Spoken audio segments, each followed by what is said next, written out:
नमस्कार, स्वागत, वंदन, अभिनंदन आप सभी का आज के इस सेशन में। Good evening, good evening, good evening. Am I audible and visible to you people? क्या मैं तुम्हें बेहतरीन तरह से दिखाई सुनाई दे रहा हूं? जल्दी बताओ in the chat guys. Am I audible and visible to you people? बोलो बोलो बोलो, क्या हाल है?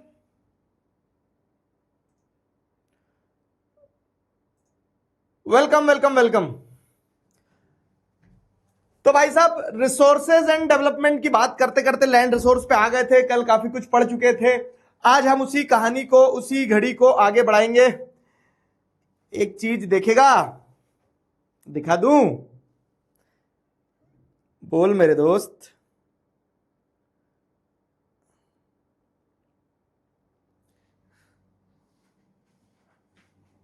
एक चीज देखेगा, देखेगा, देखेगा नोट्स।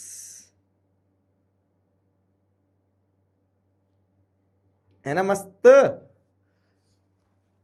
अभी इसमें थोड़ा सा और करेक्शन है, मतलब समय लगा है क्योंकि पहली बार में सारे कह सकते हैं ना, फॉर्मेटिंग करने में समय लगता है। तो आ, वो एक बार फॉर्मेटिंग हो जाएगी, उसके बाद में फिर तुम्हें मजा आएंगे।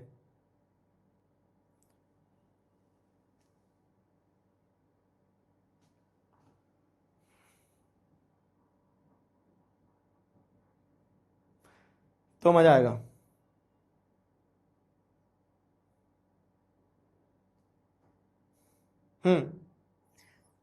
दूंगा ना, दूंगा। तुम्हारे लिए तो बनाए हैं, तुम्हारे लिए तो बनाए हैं। तुम्हें नहीं दूंगा तो किसको देंगे?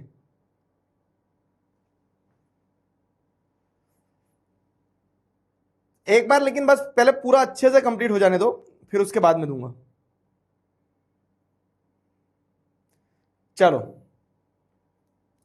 तो क्या कहानी थी? कहानी ये थी कि अभी तक हमने, पहले ये बताओ तुमने डेवलपमेंट चैप्टर की डब्ल्यूपीपी सॉल्व करी कि नहीं? डब्ल्यूपीपी जरूर सॉल्व कर लेना। कल हम डब्ल्यूपीपी के सोल्यूशन के बाद की कहानी को डिस्कस करने वाले हैं, ठीक है? तो सोल्यूशन कल मैं तुम्हें दे दूंगा। 4 दिन दिए हैं, 4 दिन पर्याप्त होते हैं। और ये चैप्टर जैसे हमारा कंप्लीट होगा तो इस चैप्टर के कंप्लीट होने के बाद में इस चैप्टर की डब्ल्यूपीपी मिलेगी।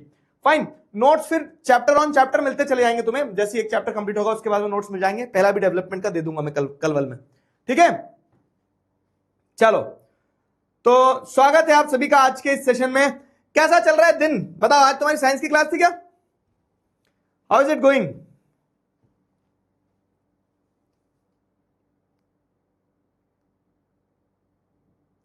बताओ।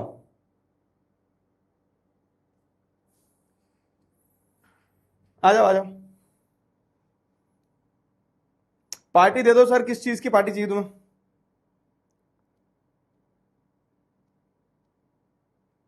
फा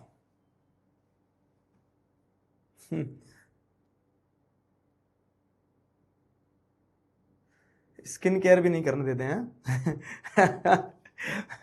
अबे रात में सोने से पहले करना, अभी से क्या है? कल एसएसटी का एग्जाम है।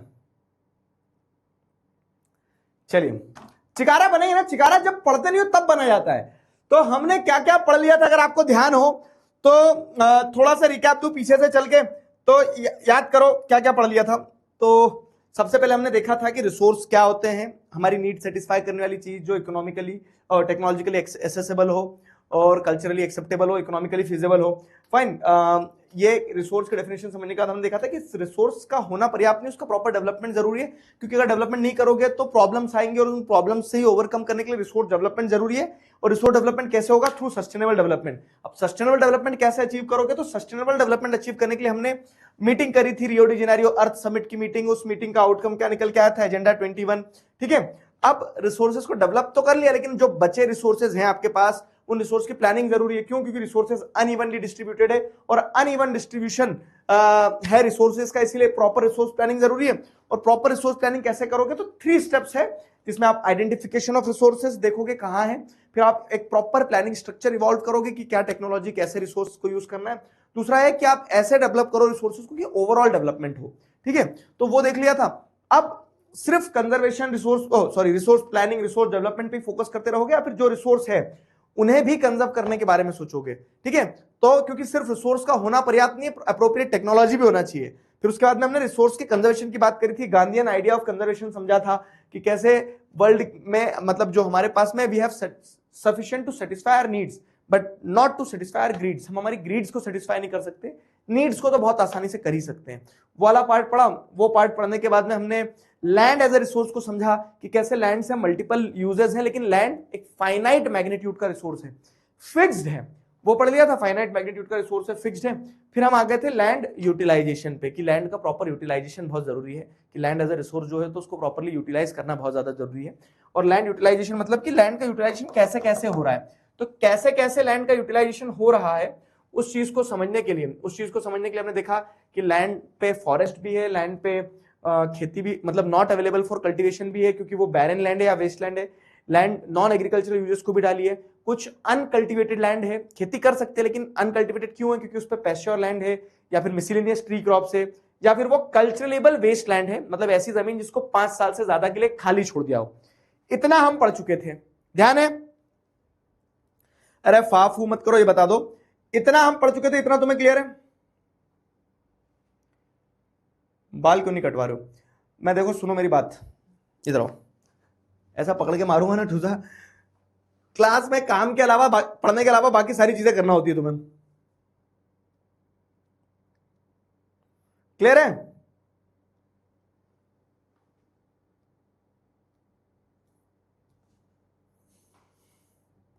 हिस्ट्री कब होगी? इसके बाद में हम चाहें तो हिस्ट्री उठा सकते हैं, if you people wish we can start with history now, ठीक है, आफ्टर दिस। तो ये चैप्टर कंप्लीट होगा हमारा, ये चैप्टर कंप्लीट होगा, हमने हिस्ट्री का चैप्टर उठा लेंगे। चलो हिस्ट्री का चैप्टर बड़ा चलेगा फिर तुम्हारा, हिस्ट्री के चैप्टर के बाद में फिर पावर शेयरिंग उठा लेंगे, ठीक है? तो ऐसा वो करेंगे। तुम्हें गर्मियों की छुट्टी भी तो देना है, लेकिन अभी गर्मियों की छुट्टी कब देंगे? जब गर्मी खत्म हो जाएगी जब गर्मी खत्म होगी उसके बाद देंगे गर्मी की छुट्टी, ठीक है? क्लियर?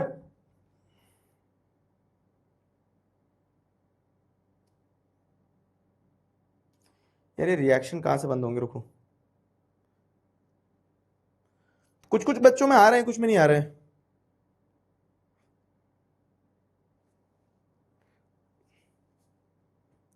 आ जाओ। सैटरडे ऑफ कर दो ना यार, फिर हमें बुरा लगता है, सैटरडे ऑफ कर देंगे तो।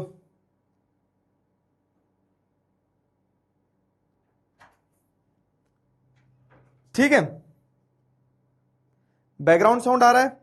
नहीं तो कोई बैकग्राउंड साउंड नहीं आ रहा है, नॉइस कैंसिलेशन डाल के रखा है हमने।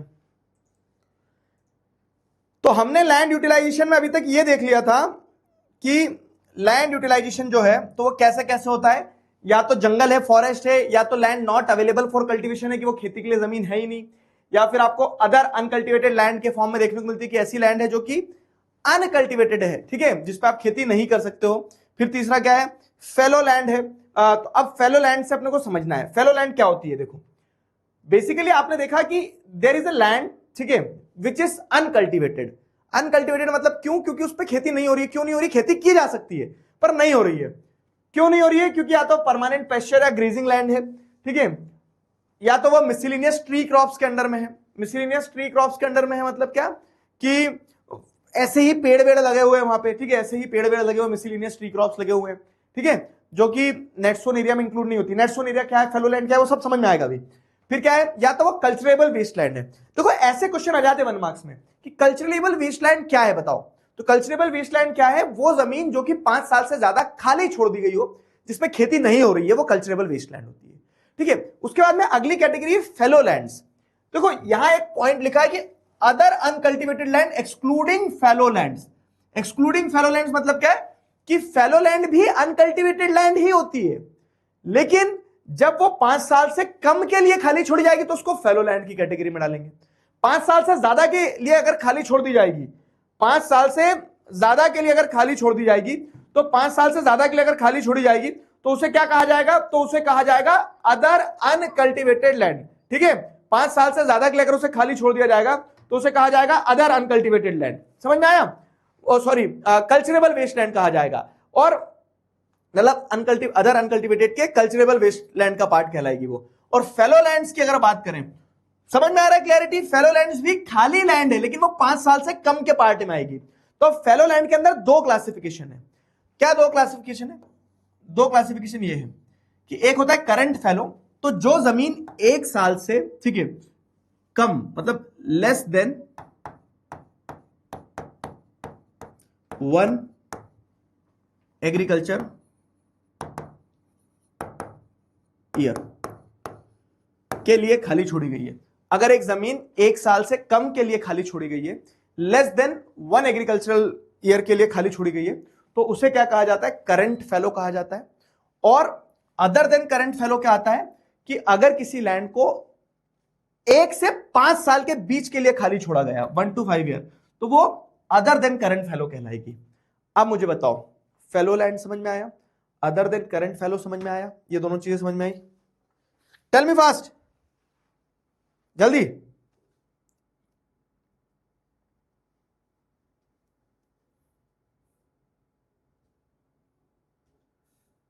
हैंग हो रहा है? क्या हैंग हो रहा है?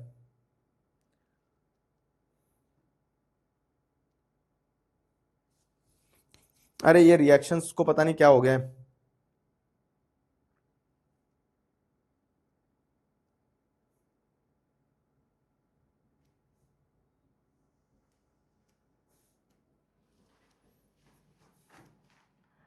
क्लियर हुआ यहां तक?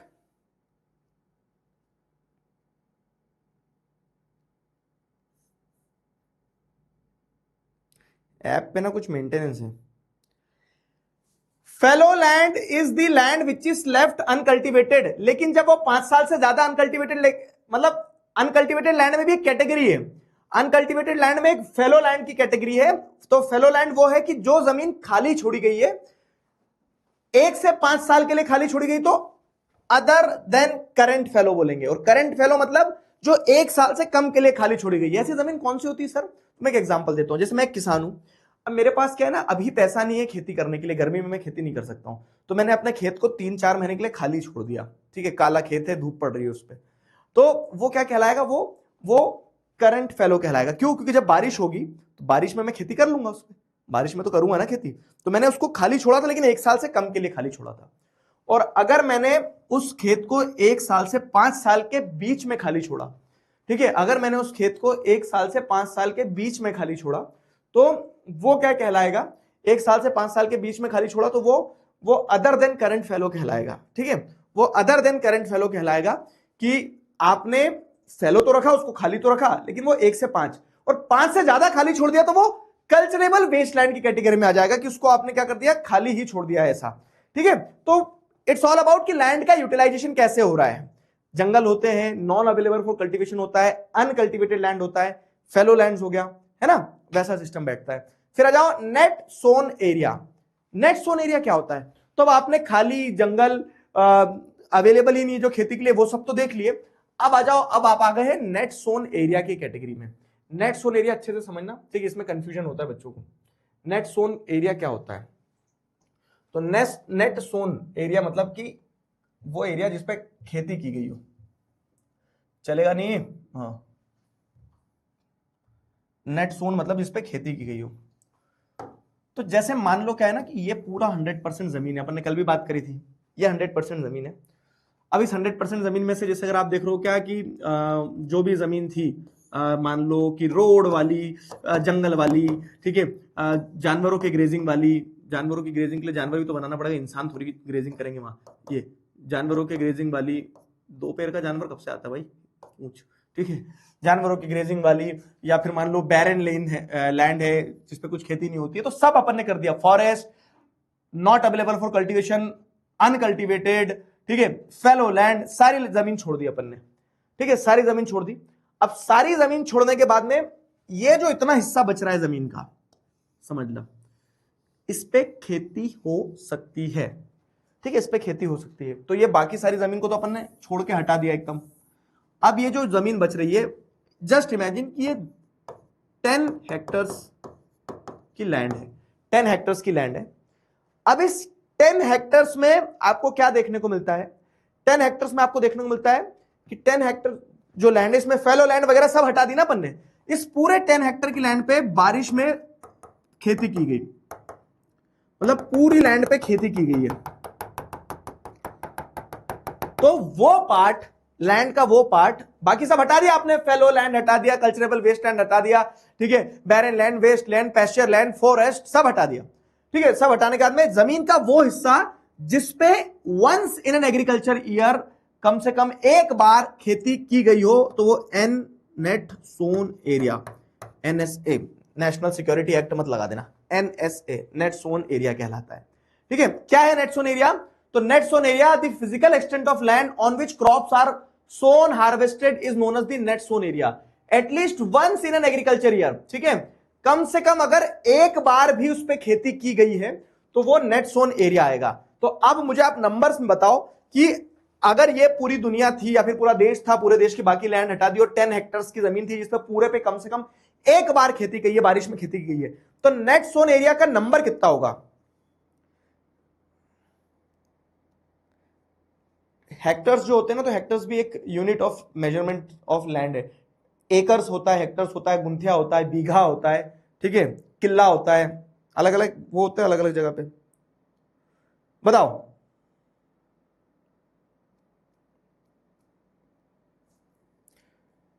टेल मी,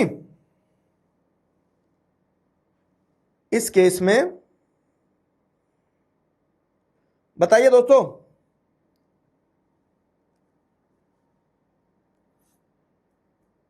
अबे लैग वैग कुछ नहीं हो रहा, जल्दी बता दो मुझे। टेल मी कि इस केस में नेट सोन एरिया कितना होगा? Once in an agricultural year मतलब क्या? एग्रीकल्चरल ईयर यानी कि एक खेती का जो सीजन रहता है ना, तो वैसे ही चालू करो जैसे खेती चालू हो रही है बारिश से, तो खारिफ राबी जेड, तो बारिश से बारिश तक वो पूरा एक साल कहलाएगा। Once agricultural year, one agricultural year मतलब ये बारिश से बारिश तक। वेरी गुड,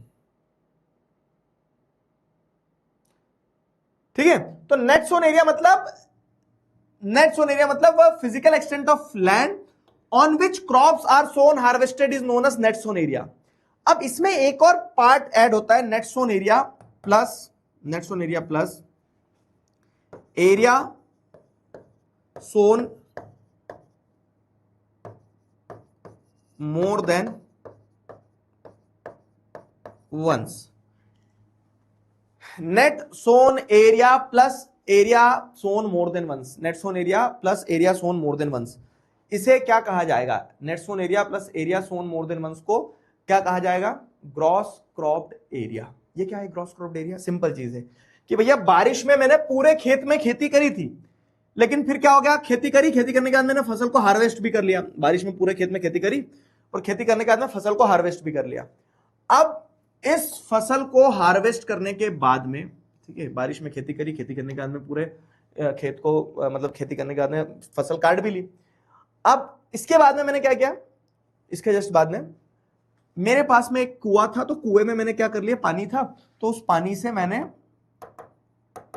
आधे खेत में, मतलब आधे खेत में क्या है 5 हेक्टर्स होगा, आधे खेत में एक बार और खेती कर ली, ठीक है। वाह यार, पूरे खेत में नहीं कर सकते थे क्योंकि उतना पानी नहीं था, मैंने 5 हेक्टर्स में एक बार और खेती कर ली, फसल लगाई मैंने, ठीक है। राबी के सीजन में मैंने इसमें चने लगाए और फिर मैंने चने के झाड़ पे चढ़ा दिए लोगों को। तो अब मुझे ये बताओ, समझना अच्छे से, हाँ, कि नेट सोन एरिया कितना था? अभी तुमने बताया था area sown at least once in an agriculture year, net sown area था 10 हेक्टर, लेकिन मेरे पास पानी था तो मैंने 5 हेक्टर जमीन में, आधी जमीन में एक बार फिर खेती कर ली। तो net sown area plus area sown more than once, ठीक है। नेट सोन एरिया तो 10 था ही, और आधे खेत में मैंने एक बार और खेती कर ली। तो अब आपको क्या देखने को मिला कि खेत नहीं बढ़ा है, खेत उतना ही है, 10 हेक्टर ही है, लेकिन जो टोटल ग्रॉस क्रॉप्ड एरिया है, तो ग्रॉस क्रॉप्ड एरिया का मतलब क्या है? Area sown more than once in an agriculture year plus net sown area. तो नेट सोन एरिया तो जिसपे पूरे पे खेती हुई वो था ही, लेकिन कुछ ऐसा भी क्षेत्र है जिसपे आपने दूसरी फसल भी उगा ली, मोर देन वंस आपने खेती कर ली, उनको अगर दोनों को मिला दोगे तो आपको मिलेगा gross cropped area, gross cropped area, gross cropped area. तो अब मुझे बताओ ग्रॉस क्रॉप्ड एरिया कितना हुआ इन दी चैट? इस एग्जांपल से ग्रॉस क्रॉप्ड एरिया कितना हुआ? अबे बता दे, इस एग्जांपल से ग्रॉस क्रॉप्ड एरिया कितना हुआ? 15 15 15 15 15। Very good very good. फिर क्या होता है ना, सुनो, मैंने ये वाली फसल को भी हार्वेस्ट कर लिया, फसल मैंने चने निकाल लिए, फिर क्या है, मेरे कुएं के पास में जैसे कुआं था ना, तो कुएं के पास में मैंने सोचा गर्मियों में बहुत गर्मी पड़ती, तो मैंने एक छोटी सी झोपड़ी बना ली, और झोपड़ी के पास में मैंने क्या करा, तरबूज लगा दिए। Yummy yummy. कितने बच्चों ने तरबूज खा लिए भैया गर्मी के? तो मैंने तरबूज लगा लिए। 2 हेक्टर जमीन जो थी, 2 हेक्टर जमीन पे मैंने तरबूज और लगा लिए। ठीक है, तरबूज और लगा लिए। अब मुझे बताओ कि ग्रॉस क्रॉप एरिया कितना हो जाएगा साल भर का? एक साल में 3 फसल उगा सकता आदमी, तो मैंने 3 फसलें उगाई। ठीक है, तो अब मुझे बताओ ग्रॉस क्रॉप एरिया कितना हो गया? टेल मी कि ग्रॉस क्रॉप एरिया कितना होगा? फटाफट से मुझे बताओ कि ग्रॉस क्रॉप एरिया कितना होगा? टोटल ग्रॉस क्रॉप एरिया कितना होगा? जल्दी बताओ, ग्रॉस क्रॉप एरिया क्या होगा? ग्रॉस क्रॉप एरिया बता दो अब, तीनों फसल लेने के बाद में। अभी भी गलत बता रहे हैं आधे बच्चे। Net sown area plus area sown more than once. More than once मतलब ट्वाइस भी हो सकता है। तो मैंने एक बार 5 हेक्टर पे खेती करी, ठीक है, एक बार 2 हेक्टर पे खेती करी, और नेट सोन एरिया तो था ही 10 हेक्टर, तो 10 5 2 17। ठीक है, तो 17 हेक्टर्स क्या हो गया मेरा? 17 हेक्टर्स का ग्रॉस क्रॉप एरिया हो गया। तो नेट सोन एरिया मतलब जो एरिया जिसपे कम से कम एक बार खेती की जाएगी वो नेट सोन एरिया कहलाएगा। मतलब कंट्री में ऐसा बहुत बड़ा एरिया है जिसपे साल में एक बार ही खेती होती है, तो जिस मतलब हर वो जमीन जिसपे खेती हो रही है वो नेट सोन एरिया का पार्ट हो गया। लेकिन अगर उसी जमीन पे दूसरी भी फसल उगाई, आधी जमीन पे दूसरी फसल उगाई, ठीक है, तीसरी फसल भी उगाई, तो उन सबको जब जोड़ते हो तो आपके साल भर में कितना ग्रॉस क्रॉप एरिया बना वो। ठीक है, तो ग्रॉस क्रॉप एरिया क्या होता है? Net sown area plus area sown more than once. Simple, सीधा, सटीक। समझ गए? बताओ, ग्रॉस क्रॉप एरिया और ये सारी चीजें क्लियर हुई? बता दे लाला प्यारे बच्चे, टेल मी।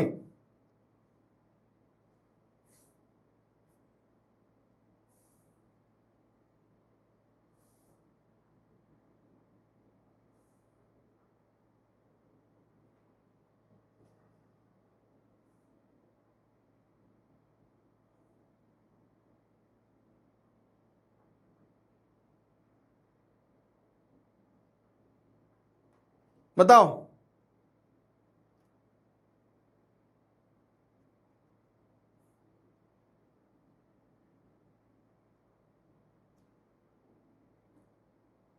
क्लियर है ना? समझ में आ गया? एक बार में क्लियर होना चाहिए। Net sown area, gross crop area, सारा सब कुछ शुरू से तो पढ़ा रहा हूं मेरे लाल। यस और नो? एक बार फिर से बता देता हूं, ठीक है। लैंड यूटिलाइजेशन वाला टॉपिक इंपॉर्टेंट क्यों? देखो इस पे एमसीक्यू आते हैं। कैसे एमसीक्यू आते हैं या ऐसे एमसीक्यू आते हैं? चलो तो पहले थोड़ा, अरे क्यों हो गया भाई, क्यों हो गया, क्यों नाराज हो रहे हो, क्यों हो गया भाई? हाँ, अब देखो इसमें एमसीक्यूज पे आ रहे हैं, फिर एक बार वापस लेके चलूंगा तो तुम्हें और कैच होगा। बताओ जरा फटाफट से चैट में बता देना, क्योंकि अभी पोल थोड़ा सा मामा के गांव गया है, चल नहीं रहा है पोल। ठीक है, तो which one of the following conferences was convened to discuss environmental protection and socio economic development at the global level in 1992? 1992 पे ग्लोबल लेवल पे, ठीक है, कौन सी कॉन्फ्रेंस हुई थी? Kyoto protocol, Montreal protocol, Rio de Janeiro earth summit, world summit on sustainable development. Poll अभी नहीं दे रहा हूं मैं, क्योंकि पोल में कुछ टेक्निकल ग्लिच आ रहा है, इस कारण से पोल बंद है 2-3 दिन से क्लासेस में। ठीक है, एक बार फिक्स हो जाएगा जब लेंगे। तो यहां पे जैसे अगर हम मीटिंग का पूछे तो रियो de Janeiro earth summit is the right answer. अपने अपने मन में चेक करना कि कितने सही बन रहे हैं। Which of the following statement define sustainable development? Sustainable development किस चीज को दर्शाता है यहां पे बताओ? तो सस्टेनेबल डेवलपमेंट क्या है? सस्टेनेबल यूज ऑफ नेट, 2019-20 का क्वेश्चन है ये। सस्टेनेबल डेवलपमेंट की डेफिनेशन देखो, use of natural resources without considering the need of future generation. चलो, present generation fulfil its needs while considering the needs of future generation as well. मान सकते हैं। It means utilisation of natural resources by the past, present and forthcoming future generation. ना to meet the needs of the future generation even if the needs of the present generation go unmet. आज आप भूखे मर रहे हो, मर जाओ बच्चों के लिए बचना चाहिए, ऐसा भी नहीं है सस्टेनेबल डेवलपमेंट। भाई हमें भी तो अपना जीवन यापन करना है ना। तो अब देखो इन सारे ऑप्शन में से B is the best option which you can go with. ठीक है, B is the right answer. B सबसे बढ़िया और सबसे बेहतरीन आंसर है। बी पे आप टिक लगा सकते हो, करेक्ट है बी। अब जैसे अगर अपन यहां देखें आगे तो क्या कहानी बन रही है? बी पे लगा दिया राइट आंसर आपने। अब यहां पे जैसे देखें तो कहानी क्या बन रही है? कहानी सिंपल बन रही है कि आपको मैं वो जो रूल बुक बना रहे हैं ना अपन, उस रूल बुक में लिखते चलो क्या, कि रूल बुक में ये लिख लेना कि जब भी एमसीक्यू आए तो कभी भी जल्दीबाजी मत करना। एमसीक्यू में जब तक सारे ऑप्शंस ना पढ़ो एमसीक्यू पे ना कूदो, ठीक है। एमसीक्यूज जब तक सारे नहीं पढ़ेंगे तब तक आगे नहीं बढ़ेंगे, खत्म बात। सारे एमसीक्यूज के ऑप्शंस पढ़ना जरूरी है, उसके पहले आंसर सेलेक्ट मत करना। मुझे लग रहा था B is the right answer, लेकिन फिर भी मैंने बी नहीं सेलेक्ट किया। क्यों? क्योंकि जब तक मैं सारे ऑप्शंस नहीं पढ़ूंगा मैं आगे नहीं बढ़ूंगा, ऐसा, ठीक है। चलो, read the statement and choose the correct option. Statement पढ़ो और करेक्ट ऑप्शन चूज करो। Resource planning is a complex process. Reason, resource planning helps in effective and judicious use of resources, ठीक है। रिसोर्स प्लानिंग एक complex process है क्या? तो yes, assertion सही है। Reason, resource planning helps in effective and judicious use of resource. अब यहां समझना, इस क्वेश्चन का आंसर दो। असर्शन रीजन में 3 स्टेप्स फॉलो करना होती है। क्या है वो 3 स्टेप्स? कि सबसे पहले ये देखो कि असर्शन सही है या नहीं। असर्शन रीजन होते क्या है? ऐसे क्वेश्चन पहली बार देख रहे हो कि असर्शन जो लिखा है वो एक तर्क दे रहे हैं आपको कि रिसोर्स प्लानिंग एक कॉम्प्लेक्स प्रोसेस है। अब आपको सिर्फ ये चेक करना है कि सही बात है या गलत है। बात सही है। अगर असर्शन सही है तो ये ऑप्शन अपने आप गलत हो जाएगा कि ए इज फॉल्स, ये ऑप्शन अपने आप ही गलत हो जाएगा, ठीक है, क्योंकि ये तो ट्रू है। अब ए जब ट्रू है तो इन तीनों में से कुछ आंसर होना चाहिए। Resource planning helps in effective and judicious use of resources. Resource planning से इफेक्टिव और जुडिशियस यूज होता है रिसोर्सेस का, ये बात भी सही है। तो रीजन भी सही है, तो रीजन फॉल्स वाला ऑप्शन हट जाएगा। तो both A and R are true, ये तो बात सही है। तो both A and R are true, both A and R are true, तो अब या तो सी होगा या तो डी होगा, दोनों में से कुछ एक आंसर होगा। तो both A and R are true and R explains A, मतलब क्या रीजन असर्शन को एक्सप्लेन कर रहा है? क्या रीजन असर्शन को एक्सप्लेन कर रहा है? तो देखो, resource planning is a complex process, तो आप असर्शन को क्या करो ना, क्वेश्चन बनाओ कि रिसोर्स प्लानिंग एक कॉम्प्लेक्स प्रोसेस क्यों है। क्योंकि उसमें बहुत ज्यादा टाइम एंड एनर्जी लगती है, तो ये उसका आंसर होना चाहिए। लेकिन इसका आंसर अगर हम देखें, रीजन ये देखें, अगर इसको क्वेश्चन बनाए उसको आंसर बनाए, तो resource planning helps in effective and judicious use of resource, बात तो सही है, बट दिस बात, ये जो बात है, this is not explaining assertion. अगर असर्शन सवाल होता ये उसका जवाब नहीं होता। मुझे बहुत गर्मी लग रही है, असर्शन है। क्यों? क्योंकि गर्मियों का मौसम चल रहा है। तब क्या होता ना कि मेरा बाद वाला स्टेटमेंट, मतलब मेरा reason is correctly explaining assertion. But इस केस में क्या है, असर्शन और रीजन दोनों अपने आप में सही है, but reason does not explain assertion. D होगा इसका राइट आंसर। कितने परसेंट बच्चों ने डी लगाया? कितने परसेंट बच्चों ने डी लगाया बताइए? डी, वेरी गुड, शाबाश मेरे बच्चे। रूल बुक में 2 चीजें लिख ली ना, देखो रूल बुक में लिखते चलना ताकि आपको समझ आए। What is essential for resource development to contribute overall development? What is essential for resource development? 2025-26 का क्वेश्चन है। रिसोर्स डेवलपमेंट के लिए क्या एसेंशियल चीज है ताकि ओवरऑल डेवलपमेंट हो? अवेलेबिलिटी ऑफ रिसोर्स नहीं, प्रेजेंस ऑफ फॉरेन इन्वेडर्स नहीं, technological development and institutional change, only human resource can contribute to development नहीं। तो अगर आप देखोगे ना, तो हमने पढ़ा भी था कल पढ़ा था कि सिर्फ रिसोर्स होने से काम नहीं चलेगा, रिसोर्स के साथ साथ में आपके पास में टेक्नोलॉजिकल डेवलपमेंट और इंस्टीट्यूशनल चेंजेस भी होना चाहिए, ठीक है, ताकि आप रिसोर्सेज को सही तरह से यूज कर पाओ। आगे अब देखो क्यूएनए आ गए, तो अब क्यूएनए में मतलब क्वेश्चन आंसर्स में जो है, तो क्वेश्चन आंसर्स में आपको सारे होमवर्क क्वेश्चंस के फॉर्म में लिखना है। क्या है question? An equitable distribution of resource has become essential for sustained quality of human life, explain the statement. अब तैयार रहना एग्जाम में, हाफ ईयरली में, पीरियोडिक टेस्ट में, कि ऐसे ओपन एंडेड क्वेश्चंस आएंगे आपको। ओपन एंडेड क्वेश्चंस का मतलब क्या है कि ये ओपन एंडेड क्वेश्चन है कि equitable distribution of resources has become essential for sustained quality of human life, explain the statement. अब इसमें कुछ अलग से नहीं लिखना है आपको कि अलग से कहीं से लिख के आएंगे सर आंसर आएगा क्या, कैसा आएगा। स्टेटमेंट समझो, स्टेटमेंट बेस्ड क्वेश्चंस में ओपन एंडेड रहते हैं, स्टेटमेंट समझना है कि इक्विटेबल डिस्ट्रीब्यूशन ऑफ रिसोर्स बहुत इंपॉर्टेंट है ताकि ह्यूमन लाइफ एक सस्टेन तरीके से चल पाए। तो यहां पे सस्टेनेबिलिटी ऑफ डेवलपमेंट की बात की जा रही है, और सस्टेनेबल डेवलपमेंट की बात की जा रही है, ठीक है, सस्टेनेबल डेवलपमेंट की बात की जा रही है, ठीक है। यहां पे ये वाला पॉइंट लिखना है कि रिसोर्सेज आर अनइवनली डिस्ट्रीब्यूटेड, ठीक है, समझा रहा हूं कैसे लिखना है answer. Resources are unevenly distributed answer समझना बाबू, हाँ, रिसोर्सेज आर अनइवनली डिस्ट्रीब्यूटेड। जल्दीबाजी मत मचाना और थोड़ा दिमाग लगा के करना। तो आपको सबसे पहले एक इंट्रो देना होता है आंसर में, ठीक है, और वो इंट्रो क्या जाता है आपका, वो इंट्रो यही जाता है कि हम जैसे देखेंगे तो रिसोर्सेज जो हैं they are very essential for human survival, ठीक है, बिना रिसोर्सेज के क्या है, काम नहीं चलता है। तो therefore it is very important कि वी हैव क्या बोल सकते हैं ना कि क्या बोल सकते हैं, बेटर डिस्ट्रीब्यूशन ऑफ रिसोर्सेज होना चाहिए, बहुत जरूरी है कि रिसोर्सेज का डिस्ट्रीब्यूशन बेटर होना चाहिए। अब बेटर डिस्ट्रीब्यूशन ऑफ रिसोर्सेज के लिए आपको क्या करना होगा, आपको ये देखना होगा कि डेवलपमेंट उस तरीके से हो कि वो सस्टेन्ड हो, है ना, कि आज की आपकी नीड भी पूरी हो रही हो, इन्वायरमेंट को भी डैमेज ना हो रहा हो, फ्यूचर जनरेशन के लिए भी बने जाए। तो एक इंट्रो देने के बाद सस्टेनेबल डेवलपमेंट का कॉन्सेप्ट लिखोगे आप, फिर आप बताओगे कि रिसोर्सेज अनइवनली भी डिस्ट्रीब्यूटेड है, इसीलिए उनका इक्वल डिस्ट्रीब्यूशन बहुत ज्यादा जरूरी है। तो आपने जो चैप्टर में थ्रू आउट द चैप्टर पढ़ा है उसी को आपको समराइज करके लिखना है। And therefore resource planning is also very important. Therefore resource planning is also very important. इसीलिए रिसोर्स प्लानिंग भी अपने आप में बहुत महत्वपूर्ण होती है कि प्रॉपर रिसोर्स प्लानिंग होना चाहिए, ठीक है। तो कभी भी सुनो मेरी बात, आंसर आता है नहीं आता है उससे ज्यादा इंपॉर्टेंट चीज है कि आप क्वेश्चन समझो कि क्वेश्चन बोलना क्या चाह रहा है। फाइन, मैंने आपको एक आंसर का डमी बना के दिया है, ढांचा बना के दिया है, अब आपको एक आंसर लिखना है। फाइन, यही प्रैक्टिस करते रहना अपने को। Describe the importance of equitable distribution of resources in the society.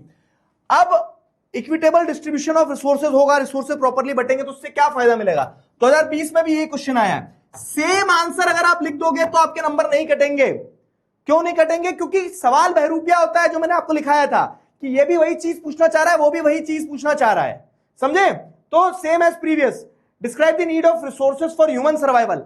अब ये जो क्वेश्चन है ये क्या है, ये ओपन एंडेड क्वेश्चन। हर ये रंग बिरंगे क्वेश्चन डालने के पीछे का ऑब्जेक्टिव यही है कि मैं आपको बताऊं कि ओपन एंडेड क्वेश्चन क्या होता है, कि describe the need for resources for human survival, ठीक है। तो रिसोर्सेज क्या है, डेफिनेशन लिखी, ठीक है, रिसोर्सेज की डेफिनेशन लिखो पहले, फिर आप बताओ कि कैसे हम डिपेंडेंट हैं, ठीक है, how we are dependent on resources, हम किस तरह से रिसोर्सेज के ऊपर डिपेंडेंट हैं मल्टीपल फ्रंट्स में, है ना।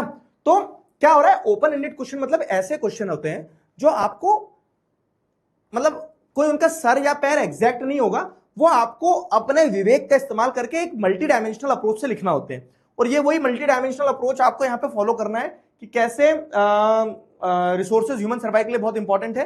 तो आप बताएंगे हमारी सारी नीड्स रिसोर्सेज पे होती है। जैसे एक एग्जांपल के तौर पे आप लैंड एज ए रिसोर्स लिख सकते हो, land as a resource human survival के लिए इंपॉर्टेंट है, क्योंकि हमें उससे पानी मिलता है, घर मिलता है, खेती मिलती है, सब होता है,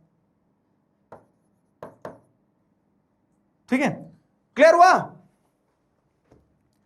समझ में आया, यस और नो। तो ओपन एंडेड क्वेश्चंस के लिए रेडी रहना, इस तरह से ओपन एंडेड क्वेश्चन आते हैं। Describe the importance of judicious use of resource. Judicious use of resource क्या है, 2020 का क्वेश्चन, कि समझदारी भरा तरीका क्या है, जुडिशियस यूज ऑफ रिसोर्स।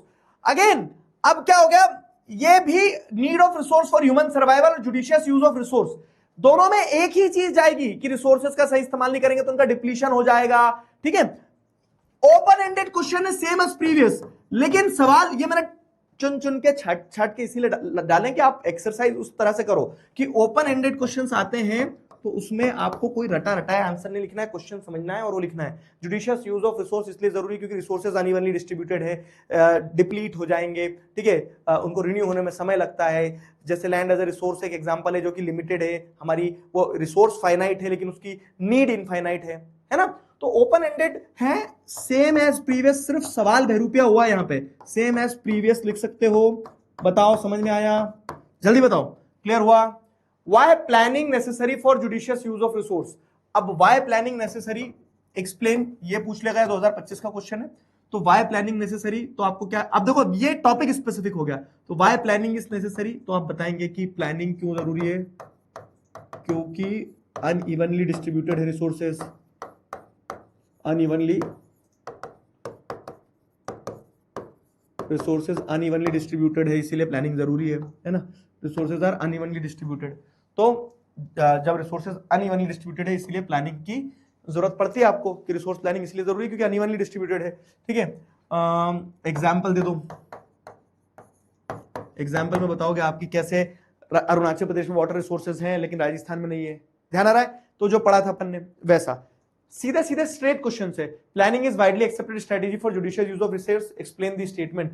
तो सेम एज प्रीवियस जाएंगे हम कि अनइवनली डिस्ट्रीब्यूटेड है, और 3 स्टेप रिसोर्स प्लानिंग भी ऐड कर दो। अगर ये क्वेश्चन 5 नंबर में पूछ लिया जाए तो उसमें 3 स्टेप रिसोर्स कुछ वो भी ऐड कर दो, resource planning same as previous. ठीक है, ये हो गया। Describe the different steps of resource planning, क्या है? 3 स्टेप रिसोर्स प्लानिंग लिखना रहेगी इसमें। कल सब कुछ पढ़ा है 3 step resource planning.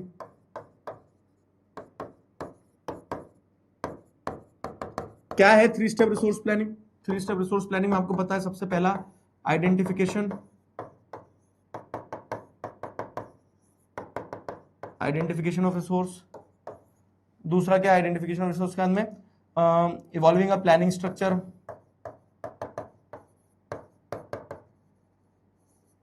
Evolving a planning structure.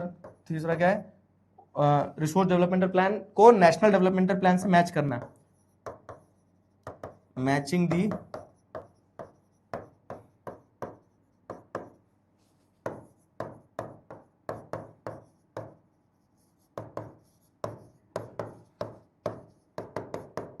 With national mental plan. ठीक है, ये हो गया simple. Resource planning is a complex process, ये तो सेम हो गया, मैंने आगे भी पढ़ा था, है ना। तो अब ये सारे क्वेश्चंस कराने के पीछे का ऑब्जेक्टिव क्या था? कि तुम्हें थोड़ा सा कॉन्फिडेंस आए कि रिसोर्स क्या है, रिसोर्स प्लानिंग पे क्वेश्चन कैसे आते हैं, सारा सब कुछ क्लियर हुआ। 3 स्टेप रिसोर्स प्लानिंग वाला सबसे इंपॉर्टेंट है, ये आता ही आता है, इसको ध्यान रखना। अब एक बार वापिस आ रहे पीछे अपन, है ना, एक बार वापिस पीछे आ रहे। बनेंगे क्वेश्चन जो मैंने दिए हैं होमवर्क क्वेश्चन के फॉर्म में लिखोगे, बताओ। Arguments against resources are free gift of nature, तो आपको बताना है resources are not free gift of nature. क्यों? क्योंकि दे आर लिमिटेड, ये एग्जॉस्ट हो जाते हैं, इनका रिन्यूअल बहुत मुश्किल से होता है, इसीलिए हमें जुडिशियसली यूज करना होता है। पानी पियो सभी इसी बात पे।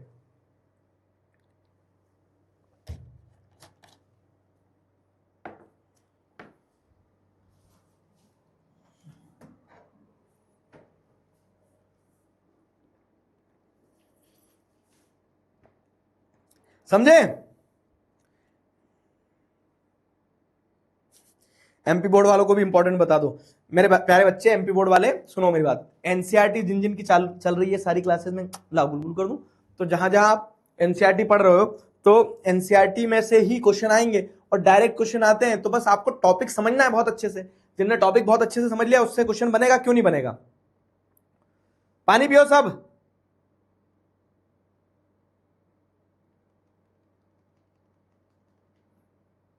बताओ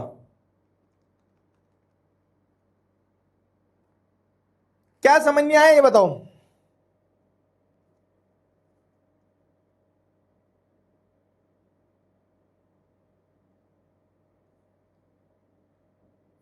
पानी नहीं पीऊंगा सर, फ्यूचर जनरेशन के लिए बचाऊंगा। तो सस्टेनेबल डेवलपमेंट ये नहीं होता, अपन ने ऑप्शन में देखा था ना, एक ऑप्शन क्या बोल रहा था, आज हम मर जाए फ्यूचर जनरेशन के लिए बचाएंगे, ऐसा नहीं, हमारी भी नीड पूरी होना चाहिए मेरे लाल। पानी पी ले, तोड़ दे अपना करवा चौथ का व्रत जो है, इसको तोड़ दे और पानी पी ले। पानी नहीं पीऊंगा, फ्यूचर जनरेशन के लिए बचाऊंगा।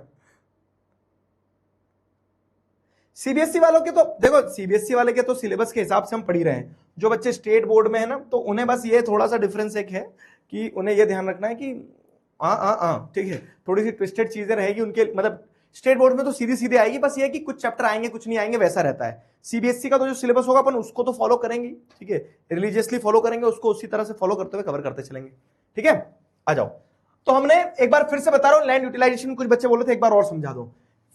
पूरी जमीन में से कुछ हिस्सा फॉरेस्ट में है, कुछ हिस्सा क्या है, land not available for cultivation है, मतलब उस पर खेती कर ही नहीं सकते क्यों? क्योंकि रोड बना दिए, बैरन लैंड है, बिल्डिंग है, ये सब हो गया।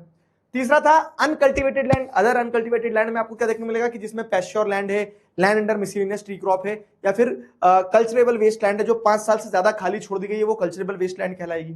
ठीक है। फेलो लैंड्स की अगर बात करें तो फेलो लैंड्स क्या होते हैं? फेलो लैंड्स मतलब कि वो लैंड, ठीक है, वो लैंड का पार्ट जो कि खाली छोड़ा है, तो अगर 1 साल से कम के लिए खाली छोड़ा है तो वो करंट फेलो है, और अगर 1 से 5 साल के बीच के लिए खाली छोड़ा तो अदर देन करंट फेलो है। फिर एक टॉपिक था नेट सोन एरिया का, कि नेट सोन एरिया बाकी जमीन पे जिसपे खेती हो रही है, जिसपे कम से कम एक बार साल में खेती हुई है, वो नेट सोन एरिया। ठीक है। और अगर मोर देन वंस खेती हुई है तो नेट सोन एरिया तो है ही जिसपे एक बार खेती हुई है, और कोई ऐसा भी जमीन का टुकड़ा जिसपे डबल खेती हो रही है, तो मोर देन वंस जिस एरिया को शो किया गया प्लस नेट सोन एरिया, दोनों मिला दोगे तो आपको मिल जाएगा ग्रॉस क्रॉप्ड एरिया। ठीक है, that is known as gross cropped area. ठीक है, वो ग्रॉस क्रॉप्ड एरिया कहलाता है। अब आ जाओ, अगला टॉपिक है land use pattern in India. ठीक है, अगला टॉपिक है land use pattern in India. Land use pattern in India, land use pattern क्या है? Land use pattern in India, तो देखो, the use of land is determined both by physical factors, ठीक है, both by physical factors such as topography, climate, soil type, as well as human factors such as population, density, technological capabilities and cultural and traditions। ठीक है, तो ये चीज को समझना। क्या land use pattern in India की अगर हम बात करें तो land use pattern in India क्या चीज है? Land use pattern in India क्या चीज है? Land use pattern in India की अगर हम बात करें तो जमीन का इस्तेमाल कैसे हो रहा है इंडिया में। हमने लैंड यूटिलाइजेशन समझ लिया, अच्छे से समझ ले मेरे लाल, ये जमीन है, इस जमीन पे तुम नाचो, घर बनाओ, बिल्डिंग बनाओ, ऑफिस बनाओ, कुछ भी करो, जमीन सीमित है। लेकिन ये तो अपन ने पढ़ लिया, land as a resource of finite magnitude. ठीक है, मतलब फिक्स्ड है, उसको ऐसा नहीं कि मंत्र मारा जमीन बढ़ गई। तो अब उस सीमित जमीन पे क्या क्या करोगे? तो इंडिया में उस लैंड यूज पैटर्न, मतलब इंडिया का जो लैंड यूज पैटर्न है वो कैसा है बताओ? समझे टॉपिक? समझे? एक बच्चे का मैं मैसेज देख रहा हूं, शुरू से लिख रहा है, सर शुरू कर दीजिए। तुम्हारे मोबाइल में आगे नहीं बढ़ रहा क्या वीडियो? खत्म होने पे आगे क्लास और अभी तक लिख रहा हूं शुरू कर दीजिए सर। सो गए हो क्या?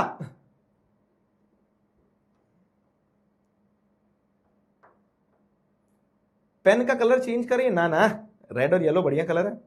रेड और येलो एक डार्क में दिखता है, एक लाइट पे दिखता है।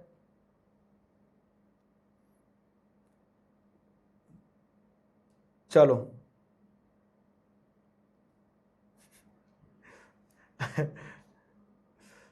ठीक है,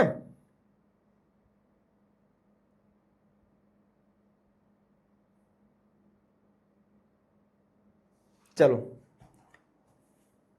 अबे सही सही चल ले। मारूंगा नहीं तो भाभी से कब मिलवाओगे? तो the use of land is determined both by physical factors. जैसे फिजिकल फैक्टर्स क्या क्या? कि आप जमीन का क्या इस्तेमाल कर रहे हो वो वहां के फिजिकल फैक्टर्स पे डिपेंडेंट रहेगा कि वहां की टोपोग्राफी कैसी है। पहाड़ है तो पहाड़ पे खेती करना कठिन है, प्लेन एरिया में खेती आसानी से हो सकती है। तो जमीन का कहाँ क्या इस्तेमाल हो रहा है वो वहां की, उस पे, वहां की टोपोग्राफी पे डिपेंडेंट होगा, वहां के क्लाइमेट पे। क्लाइमेट बहुत अच्छा है तो खेती होगी, क्लाइमेट बहुत खराब है, हार्श है, रेगिस्तान है, तो वहां उस क्लाइमेट में क्या खेती कर लोगे। सॉइल का टाइप कैसा है, ह्यूमन फैक्टर्स के, वहां पॉपुलेशन ज्यादा है, वहाँ डेंसिटी ज्यादा है, वहाँ टेक्नोलॉजिकल कैपेबिलिटीज कितनी है। अगर जैसे हम देखेंगे कि यूपी बिहार में क्या खूब खेती हो रही है क्योंकि वहाँ फर्टाइल सॉइल भी है, पॉपुलेशन भी ज्यादा है, सबको खाने के लिए, खाने को दे दो रे, तो अपनी अपनी खेती सब करते हैं। ठीक है, तो मल्टीपल फैक्टर्स होते हैं जो तय करते हैं कि किसी भी जगह पे जमीन का क्या इस्तेमाल होगा। ठीक है, और उन्हीं फैक्टर्स के आधार पर, जैसे देखें हम, तो उन्हीं फैक्टर्स के आधार पर लैंड यूज पैटर्न जो है वो तय होता है। उन्हीं फैक्टर्स के आधार पर लैंड यूज पैटर्न जो इंडिया में वो तय होता है। उन्हीं फैक्टर्स के आधार पर लैंड यूज पैटर्न जो है इंडिया में वो तय होता है। ठीक है, उन्हीं फैक्टर्स के आधार पर लैंड यूज पैटर्न जो है इंडिया में वो तय होता है। तो अब लैंड यूज पैटर्न के हिसाब से अगर आप देखोगे तो लैंड यूटिलाइजेशन इन इंडिया कह लो, आप जो भी कहना है कह लो, ये दो पाई चार्ट है। पाई चार्ट समझते हो ना कि ये दो पाई चार्ट है। अब ये दोनों पाई चार्ट अलग अलग टाइम पीरियड के हैं। कैसे अलग अलग टाइम पीरियड के हैं? तो ये बताया गया आपको कि land use categories of 1960 and 1961, ये दिया गया लैंड यूज कैटेगरी 1919 एंड 1920। ठीक है, तो देखो पहले क्या होता था ना, अब ये पूरा एनालाइज करने वाली चीज है, पढ़ने वाली कुछ नहीं है, एनालाइज करने वाली है। 100% जो एरिया था लैंड जिसका हमें डेटा मिला, उस 100% एरिया में से 45.26% लैंड जो थी उसमें क्या हो रहा था ना, that land was under the net sown area, मतलब इस पे खेती हो रही कम से कम एक बार। पहले 45% लैंड पे होती थी, अब 45.64 पे हो रही है, ठीक है। फिर क्या है, जंगलों में पहले 18% एरिया जंगल था, अब जंगल बढ़ गए जंगली हो गए क्या इंसान, जो जंगल बढ़ गए, अब जंगल कितने हो गए, 23.41% जंगल हो गए। वाह, क्यों? क्योंकि गवर्नमेंट ने प्लांटेशन ड्राइव्स वगैरह चलाई थी। तो पहले जंगल, या फिर ऐसा भी कह सकते हो कि पहले जंगल को अंडर द फॉरेस्ट उसको वो नहीं किया गया था, रिकॉर्ड नहीं किया गया था, अब ज्यादा लैंड को अंडर द फॉरेस्ट रिकॉर्ड कर लिया गया। फिर क्या है, बैरन एंड कल्चरेबल वेस्टलैंड पहले 12% थी, अब बैरन and culturable Westland, unculturable Westland जो है, ठीक है, वो 5% ही बची है। मतलब क्या करा लोगों ने, बंजर जमीन को खत्म कर दिया क्या? नहीं, अब लोगों ने जमीन को छोड़ा ही नहीं खाली, या तो जंगल लगा दिया, तो उसको खेती में बढ़ा लिया ऐसे, ठीक है। तो ये एनालाइज करने वाली चीज है। Permanent pasture and grazing land, पहले 4.7% लैंड परमानेंट पैस्चर या ग्रेजिंग लैंड थी, मतलब जानवर जहां पे ग्रेजिंग करते थे आऊं आऊं आऊं उस टाइप से। अब वो कितनी बची है? अब बची है 3.42%। मतलब कि परमानेंट पैस्चर या ग्रेजिंग लैंड पहले से अब क्या हो गई, घट गई है। क्यों? जानवर ही खत्म हो गए। पहले जानवर, पहले 10 भैंस रखते थे लोग, 12 गाय रखते थे, इस टाइप से सिस्टम चलता था। लेकिन अब लोगों के घर में एक एक गाय भैंस मिल जाए वही बहुत बड़ी बात है। तो अब जब गाय भैंस ही नहीं है तो घास कौन खाएगा? तो परमानेंट पैस्चर या ग्रेजिंग लैंड कम हो गई है। जानवर कम हो गए क्योंकि इंसान जानवर बन गए, ये भी एक फैक्ट है, ठीक है। तो और इंसान घास खाने वाला जानवर है नहीं, इंसान तो इंसान को खा जाता है, ठीक है। Sad but this is the reality. तो केस क्या देखने को मिल रहा है आपको? केस आपको देखने को मिल रहा है कि पैस्चर लैंड भी इसी कारण से डिक्लाइन हुई है। फिर क्या है, area under miscellaneous tree crops and groves. अब पहले क्या था, area under miscellaneous tree crops 1% था, अब अभी भी 1% है, लेकिन थोड़ा कम हो गया। पहले 1.5% था, अब 1.00 हो गया, 0.2 हो गया। फाइन, तो ये आपको देखने को मिला कि चेंजेस आए हैं। अब ब्रॉडली मैं बताऊं तो चेंजेस क्या है? ब्रॉडली चेंजेस यह है कि फॉरेस्ट एरिया बड़ा है, ठीक है। ब्रॉडली चेंजेस यह है, आपको देखने को मिल रहा है कि बैरन एंड अनकल्चरेबल वेस्टलैंड का एरिया कम हुआ है, ठीक है। तो उस हिसाब से अगर हम थ्योरी पे जाए तो इंडिया में लैंड यूज पैटर्न जो है, इसमें से क्वेश्चन कुछ नहीं आता बाबू, एक चीज बता दे रहा हूं, इसमें से बड़ा क्वेश्चन कुछ नहीं आता। This is just for understanding. बड़ा क्वेश्चन, थ्योरी क्वेश्चन कुछ नहीं आता। थ्योरी क्वेश्चन कहां से आता है अभी बताऊंगा मैं तुम्हें। तो अगर अब इसको हम कंसीडर करें, इसी चीज को हम कंसीडर करें, तो जो इसको एनालाइज करें, तो जैसे टोटल ज्योग्राफिकल एरिया इंडिया का जो है वो कितना है? टोटल ज्योग्राफिकल एरिया है 3.28 मिलियन स्क्वायर किलोमीटर। 9 से पढ़ते आ रहे हैं, 3.28 million square kilometre total area है। क्यों भाई, जूम हो जाओ, और बस इतने ही होते हैं ना यार। क्या नहीं हो रहा था, है ना? मुझे भी वही लग रहा है कि कुछ तो गड़बड़ है दया। कैसे नहीं होगा, चलो कैसे नहीं होगा, ठीक है। तो टोटल ज्योग्राफिकल एरिया इंडिया का जो है तो 3.28 मिलियन स्क्वायर किलोमीटर है। अब हमारे पास जितनी पूरी लैंड है उतनी पूरी लैंड का डेटा नहीं है। क्यों? क्योंकि हमारी कुछ जमीन चोर लेके बैठे हैं ना, चाइना में और पाकिस्तान में कुछ कुछ हमारी जमीन क्या उन्होंने दबा ली है, ठीक है। जैसे क्या होता है ना, खेतों में मेयर दबाई जाती है। मेयर दबाना मतलब क्या है कि खेतों की जो बाउंड्रीज रहती है उसको वो दबाने की कोशिश की जाती है कि अपने उससे वो कर ली, पड़ोसी ने क्या कर लिया अपने इसमें ले लिए, बखर मार दिए, इस टाइप से। तो वैसे क्या है कि हमारा जो लैंड यूज डेटा है however is available only for 93% of the total geographical area, ठीक है। तो हमारी टोटल जमीन जो है 3.28 मिलियन स्क्वायर किलोमीटर है, लेकिन उस टोटल जमीन की हमारे पास में रिपोर्टिंग नहीं होती है, क्योंकि मात्र 93% of the total geographical area की रिपोर्टिंग होती है, क्योंकि बहुत सारा पार्ट नॉर्थ ईस्ट स्टेट का except Assam has not been done fully, ठीक है। मोर ओवर सब areas of Jammu and Kashmir are occupied by Pakistan and China have also not been surveyed. तो इस कारण से 7% लैंड का हमारे पास में एग्जैक्ट डेटा नहीं है कि वहां क्या हो रहा है, बम बना रहे हैं वहां लोग, ठीक है। लेकिन 93% का हमारे पास में एग्जैक्ट डेटा है कि वहां हो क्या रहा है, ठीक है। अब उस डेटा के हिसाब से जो हमने एनालाइज किया ना, ये टेबल, ये पाई चार्ट जो है, तो उस डेटा के हिसाब से हमने एनालाइज किया कि कहां क्या है, बैरन लैंड है, नेट सोन एरिया है, क्या है।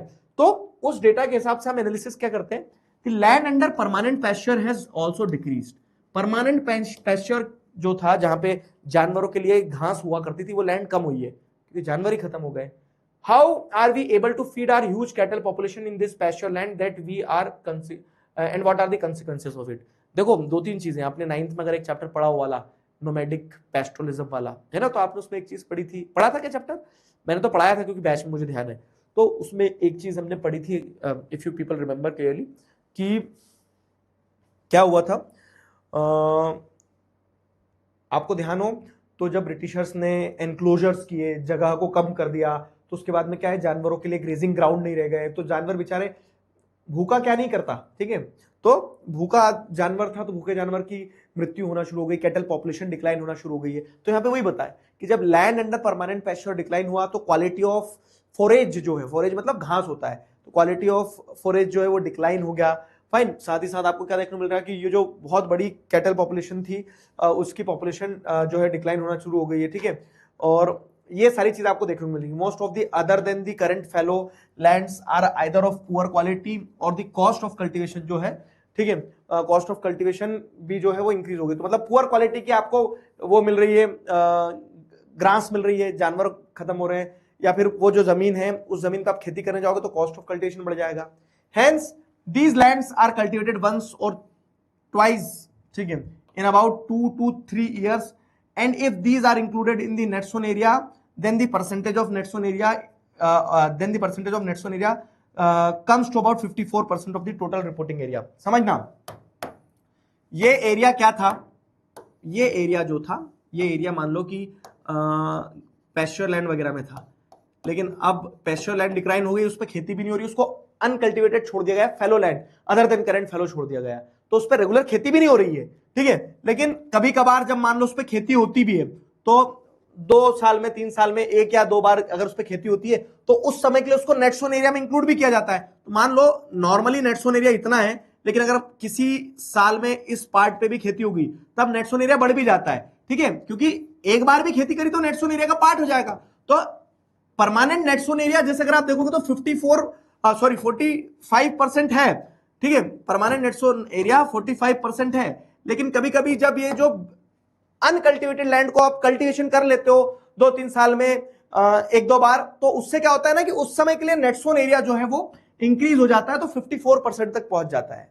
फाइन, अब ये जो नेट जोन एरिया है ना जहां पे खेती हो रही है, ये भी वैरी करता है बहुत ज्यादा। जैसे पंजाब, तो अगर मान लो कि ये पंजाब का टोटल एरिया है, ये पंजाब का टोटल एरिया है, तो पंजाब के पूरे एरिया में से मेजोरिटी एरिया में मात्र इतना एरिया छोड़ दो तो बाकी पूरे एरिया में 80% एरिया में पंजाब में खेती हो रही है। तो यहां पे वही बताया गया है कि the pattern of net sown area varies greatly from one state to another. एक राज्य से दूसरे राज्य में नेट जोन एरिया का प्रपोर्शन वेरी करता है, जैसे it is over 80% of the total area in Punjab and Haryana. Punjab और हरियाणा में 80% लैंड पे खेती हो रही है, और जैसे अगर आप देखोगे अरुणाचल प्रदेश, मिजोरम, मणिपुर, अंडमान निकोबार आइलैंड, ऐसे जो पार्ट्स है, इन पार्ट्स के टोटल एरिया में से मात्र 10% पे ही खेती हो रही है। कहीं 10-20% ही छोड़ रहे हैं, बाकी सब पे खेती कर रहे हैं, और कहीं सिर्फ 10-20% पे ही खेती हो रही है। क्यों? क्योंकि बाकी पे जंगल है, जैसे मणिपुर, मिजोरम, अरुणाचल प्रदेश, यहाँ पे खेती कम हो रही, जंगल है, बर्फ में ढका हुआ है। तो केस क्या है? केस आपको देखने को मिल रहा है कि जो नेट जोन एरिया है ये वेरी करता है, ठीक है, नेट जोन एरिया का परसेंटेज जो है, ठीक है, net sown area varies from country to country, ठीक है, वेरीज मतलब डिफरेंट होता है, from state to state, from state to state. Got it? बताओ, इज दैट क्लियर?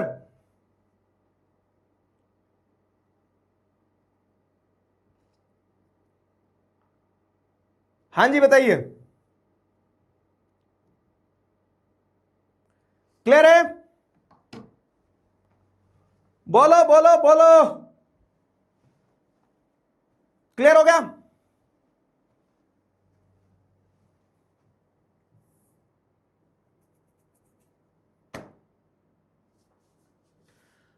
यहां तक क्लियर हो गया?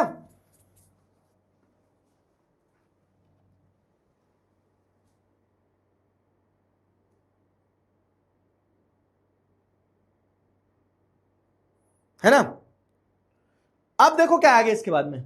अब जैसे हमने फॉरेस्ट एरिया भी देखा, हमारा फॉरेस्ट एरिया क्या हो गया, बढ़ गया है। तो दी फॉरेस्ट एरिया इन कंट्रीज फार लोअर देन दी डिजायर्ड 33%।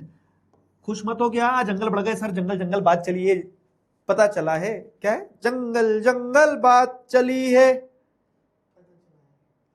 अरे यार लिरिक्स भूल रहा हूं मैं। हाँ, कि चड्डी पहन के फूल खिलाए फूल खिलाए, लेकिन उसके आगे का क्या है, आगे की एक लाइन भूल रहा हूं मैं।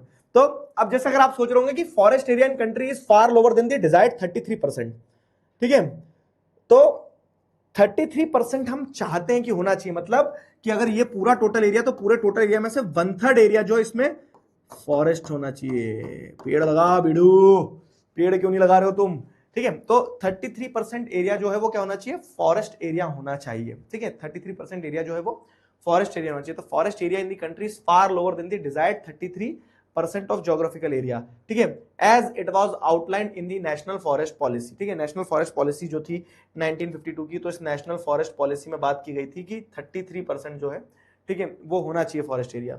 It was considered essential for maintenance of ecological balance, और 33% जब फॉरेस्ट एरिया होगा तो उससे इकोलॉजिकल बैलेंस जो है वो मेंटेन रहेगा।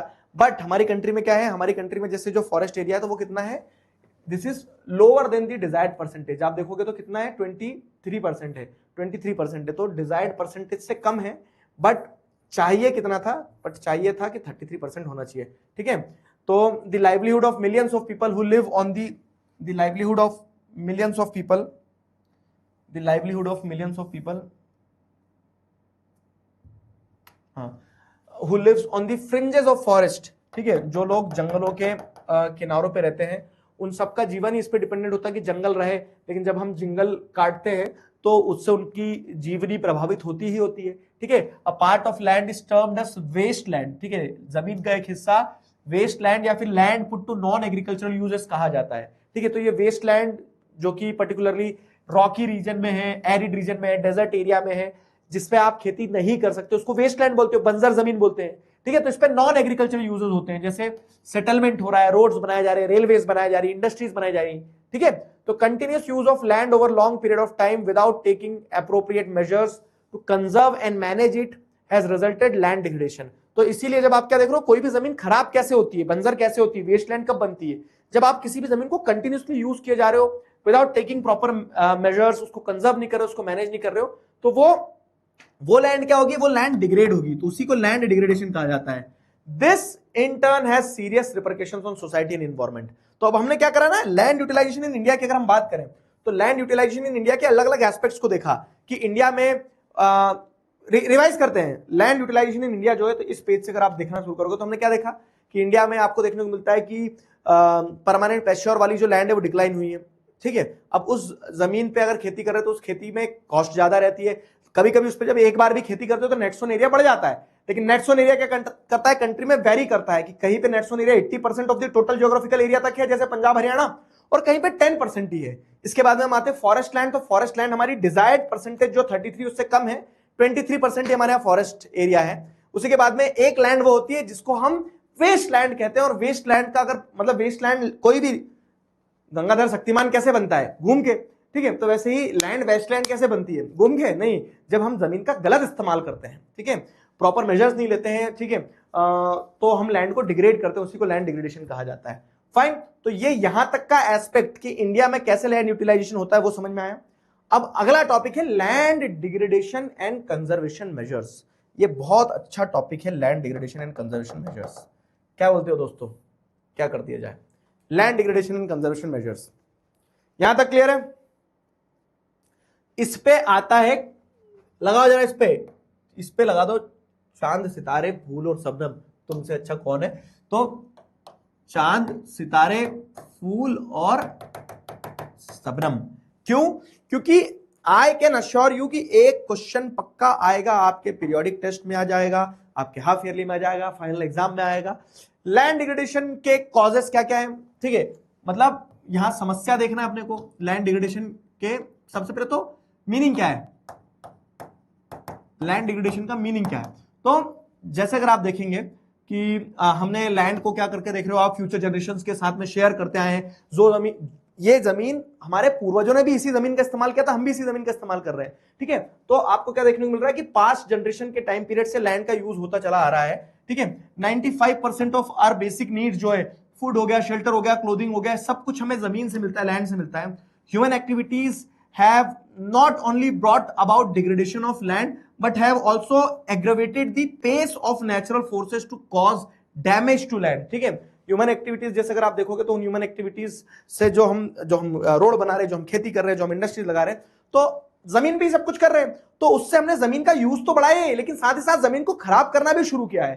तो सब ह्यूमन एक्टिविटीज जैसे क्या देख रहे हो आप, deforestation, overgrazing, mining and quarrying to have contributed significantly in land degradation. तो यहां आपको लैंड डिग्रेडेशन का मीनिंग समझना है। सबसे पहले तो मीनिंग क्या कहता है कि जब हम, ठीक है, जब हम, लैंड डिग्रेडेशन का मीनिंग क्या है, लैंड डिग्रेडेशन का डिक्लाइन इन दी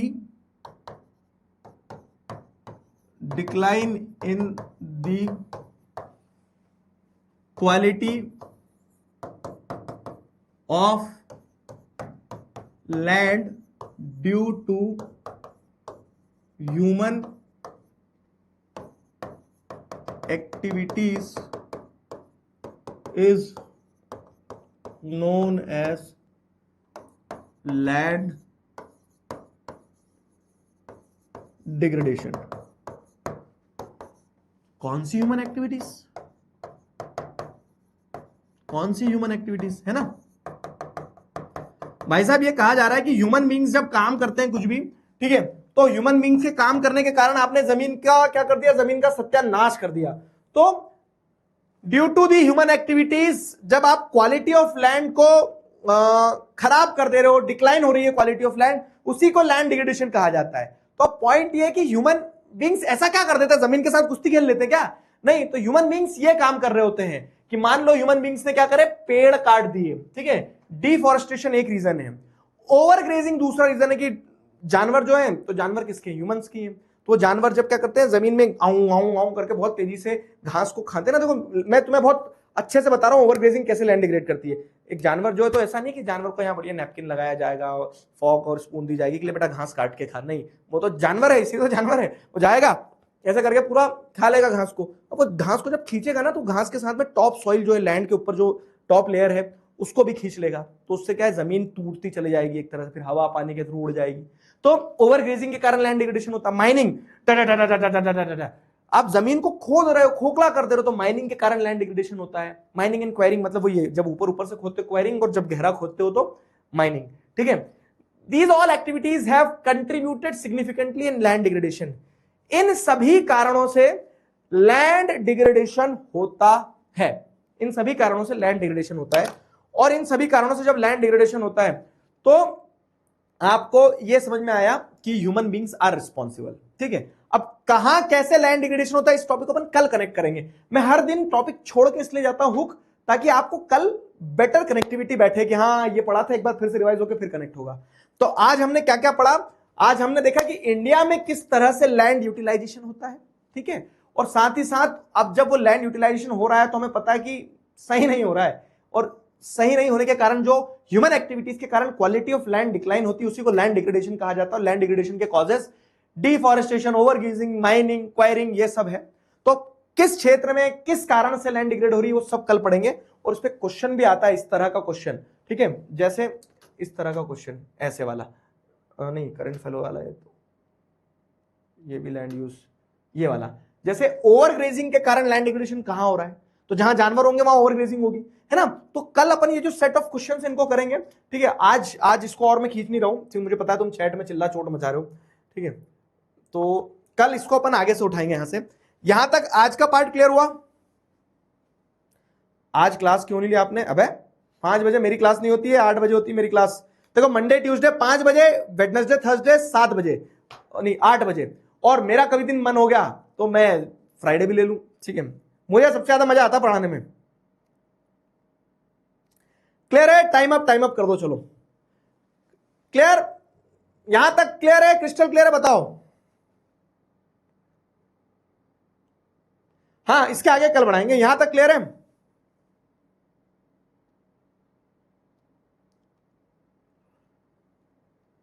आगे ना समझ में? यहां तक जाकिर खान का कमेंट आया? हाँ, मैंने भी देखा था कल एक रील पे आया था। ठीक है जाकिर भाई, बढ़िया।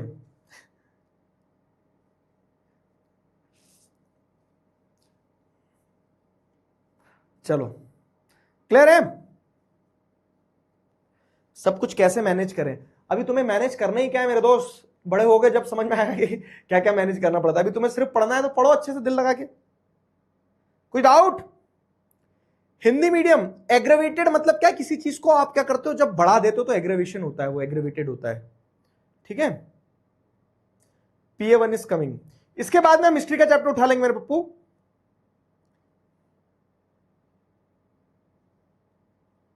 ठीक है, चलो शुभम, शिवांशु, आन्या, राधिका, गिनिका। टोपोग्राफी मतलब किसी भी क्षेत्र की बाहरी बनावट कैसी है, जैसे हम देखते हैं पहाड़ों में टोपोग्राफी कैसी है, ठीक है, कि वहां पे रग्ड माउंटेन्स है, ऊंचे ऊंचे पीक्स हैं। प्लेन एरिया में टोपोग्राफी कैसी है, कि वहां की टोपोग्राफी ऐसी कि सब प्लेन है, समतल जमीन है, तो वो टोपोग्राफी मतलब the outer look of the surface वो। ठीक है, चलो आज के कार्यक्रम को यही समाप्त करते हैं। ठीक है, आज के कार्यक्रम को यही समाप्त करते हैं। Will see you all tomorrow. तब तक अपना ध्यान रखो, मुस्कुराते रहो। कल तक WPP सॉल्व करके आना। कल मैं WPP जो डेवलपमेंट चैप्टर की दी थी उसका सोल्यूशन भी बताऊंगा, और कल मैं तुम्हें नोट्स भी दूंगा डेवलपमेंट के। ठीक है, बाय बाय।